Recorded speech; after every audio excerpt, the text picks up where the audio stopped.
अस्सलाम वालेकुम। आज हम जानेंगे understanding the role of diet in celiac disease. Celiac disease क्या है और इसमें डाइट आपकी कैसे हेल्प करती है? आइए जानते हैं। सीलिएक डिजीज़ एक क्रॉनिक डाइजेस्टिव इम्यून डिसऑर्डर है, जो कि आपके स्मॉल इंटेस्टाइन को जो है वो डैमेज करता है। इसमें क्या होता है कि आपका जो ऑटो इम्यून सिस्टम जो होता है वो ट्रिगर होता है जब आप ग्लूटेन अपनी डाइट में जो है वो शामिल कर दें। और ये जो है आपके डाइजेस्टिव सिस्टम की जो म्यूकोज़ल लाइनिंग है स्मॉल इंटेस्टाइन की, जहाँ से आपके न्यूट्रिएंट्स जो है अब्ज़ॉर्ब होते हैं, वहाँ जो मौजूद स्मॉल विलाइज़ होते हैं उनको डैमेज करता है, और जिसकी वज़ह से आपके अंदर बहुत सारी जो है वो प्रॉब्लम्स हो सकती हैं इसकी वज़ह से, जो कि बहुत लॉन्ग लास्टिंग होती हैं। आइए हम उन प्रॉब्लम्स के बारे में बात करते हैं। जो साइन और सिम्पटम्स होते हैं सीलिएक डिज़ीज़ में, वो तकरीबन वैसे ही होते हैं जैसे कि एक आम नॉर्मल, अगर आपका जो है वो डाइजेशन ख़राब हो जाए, जैसे ब्लॉटिंग है, क्रॉनिक डायरिया है, कॉन्स्टिपेशन है, गैस है। और इसमें बाद दफ़ा क्या होता है कि लैक्टोज़ इंटॉलरेंस भी होता है, क्योंकि आपके जो ये आप इसमें पिक्चर में भी देख सकते हैं कि ये जो आपके विलाए होते हैं और ये म्यूकोज़ल लाइनिंग होती है, डैमेज हो जाती है, फ्लैटन हो जाते हैं बिल्कुल। ठीक है? यहाँ पे आप देख रहे हैं कि इस तरफ तो लूप्स हैं, मगर इस तरफ जो है आपके लूप्स ख़त्म हो गए हैं, अब वो फ्लैट हो गया है। जिसकी वज़ह से क्या होता है कि अगर आप दूध पीते हैं या दूध से बनी हुई अज्जा खाते हैं, जो तो उसकी वज़ह से भी क्या होता है कि आपके जो लैक्टोज़ इंटॉलरेंस हो जाता है, वो भी आपको हज़म नहीं हो रहा होता है दूध, और फिर आपको उसकी वज़ह से भी डायरिया हो जाते हैं। बहुत ज़्यादा स्मेली जो है वो स्टूल्स होते हैं, ग्रीसी होते हैं, नौज़िया, वॉमिटिंग और भी हो सकती है, और पेन बहुत ज़्यादा होता है एब्डोमेन में। दर्द शुरू हो जाता है जैसे ही आप ग्लूटेन लेते हैं। अच्छा, अब इसके जो है वो कॉम्प्लिकेशंस क्या होती हैं, आइए वो देखते हैं। सबसे पहली जो आपको जो वो कॉम्प्लिकेशन होती है वो होती है मेलन्यूट्रिशन। ज़ाहिर-सी बात है, अब आपका जहाँ पे आपके विलाए जो हैं वो ख़राब हो गए हैं, आपकी वो लाइनिंग म्यूकोज़ल लाइनिंग ख़राब हो गई है, डैमेज हो गई है, जहाँ से कि आपके न्यूट्रिएंट्स जो है वो एब्ज़ॉर्ब होते हैं।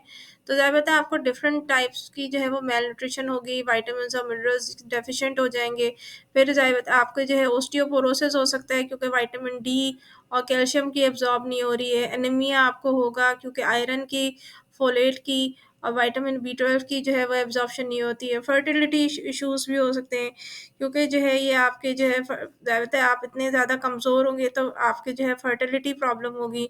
न्यूरोलॉजिकल भी प्रॉब्लम्स आपको हो जाती हैं, क्योंकि आपको जो है जो आपको वाइटल न्यूट्रिएंट्स ही नहीं मिल रहे हैं, जो कि आपकी जो है वो तमाम चीज़ों को जो है आपके बॉडी के सिस्टम्स को जो है वो नॉर्मलाइज़ रखता है। फिर आपके जो है वो, क्योंकि आप ग्लूटेन सेंसिटिव हो रहे होते हैं, तो स्किन पे भी आपके जो है वो ब्लिस्ट हो सकते हैं, इची और पेनफुल बहुत ज़्यादा आपकी स्किन हो जाती है। तो ये जो है वो ग्लूटेन सेंसिटिविटी से ये भी क्रिएट होता है। तो मुख्तलिफ़ टाइप की कॉम्प्लिकेशंस जो है वो आपको क्रिएट होती हैं, और इसको जो है वो प्रॉपर मैनेज करने के लिए अब आपको क्या होगा कि आपको बिल्कुल ग्लूटेन फ्री डाइट लेनी है। जब तक कि आप ग्लूटेन फ्री डाइट नहीं लेंगे, ये आपकी प्रॉब्लम कवर अप नहीं होंगी, क्योंकि आपके जो है ग्लूटेन अगर डाइट में मौजूद रहा, तो ये आपके और एग्रवेट करेगा और कॉम्प्लिकेशंस सीवियर हो जाएँगी, लाइनिंग इतनी ज़्यादा ख़राब हो जाएगी कि उसको ठीक होने में काफ़ी अरसा लग जाता है। अब आपको जो डाइट लेनी है उसमें ये है कि आपको यहाँ पे चार्ट दिखाई दे रहा होगा कि इसमें जो है ग्रेन्स जिनमें कि ग्लूटेन होती है, वो आपकी व्हीट होती है, मतलब ये गंदुम, जौ और राई, ये मेन आपके जो होते हैं। और भी दीगर होती हैं जिनमें कि आपके ग्लूटेन होता है, लेकिन मेन जो हमारे खानों में जो चीज़ें होती हैं, वो यही 3 चीज़ें होती हैं। ख़ास तौर पे गंदुम, मतलब आटा हमारा, और जौ।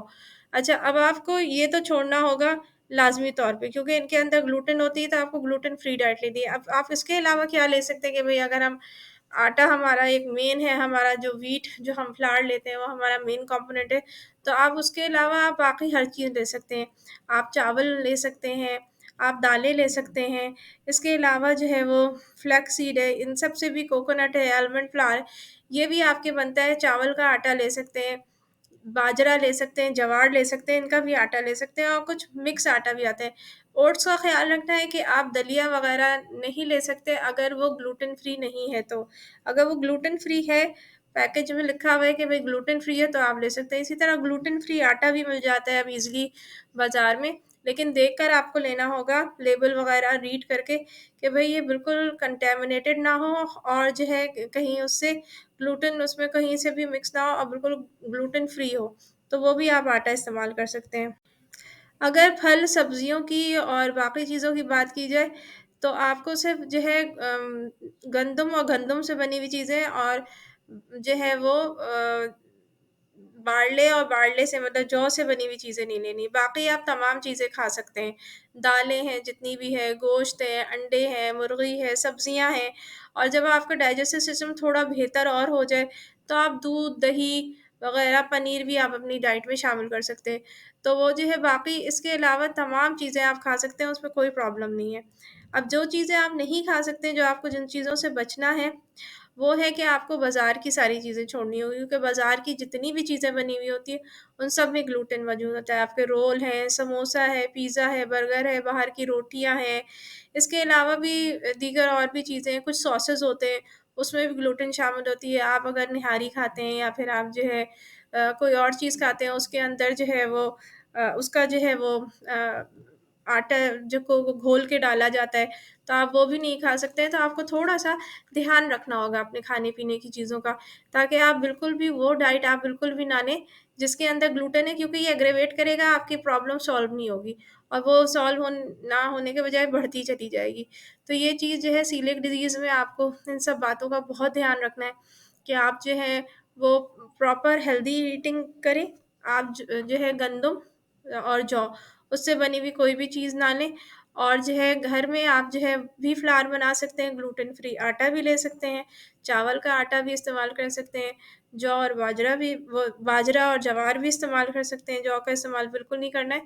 तो ये सारी चीज़ें अगर आप लेंगे और इस तरह से आप चलेंगे अपनी डाइट को लेके, तो आप ना सिर्फ़ ये कि एक सेहतमंद ज़िंदगी गुज़ार सकते हैं, बल्कि ये लाइफ़ लॉन्ग होता है। आपको पूरी ज़िंदगी इस चीज़ का एहतियात करना है, ये बात भी याद रखनी है कि आपको बिल्कुल भी पूरी जो है आपको जो थ्रू आउट योर लाइफ आपको बिल्कुल भी ग्लूटेन इस्तेमाल नहीं करना है। गंदम और गंदम से बनी हुई चीज़ें या जौ और जौ से बनी हुई चीज़ों से जो है वो बिल्कुल ही आपको ओमिट करनी है अपनी डाइट से।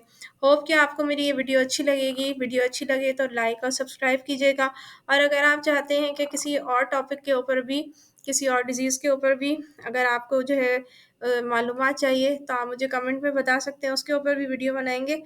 इसको लाइक कीजिएगा, शेयर कीजिएगा। अल्लाह हाफ़िज़।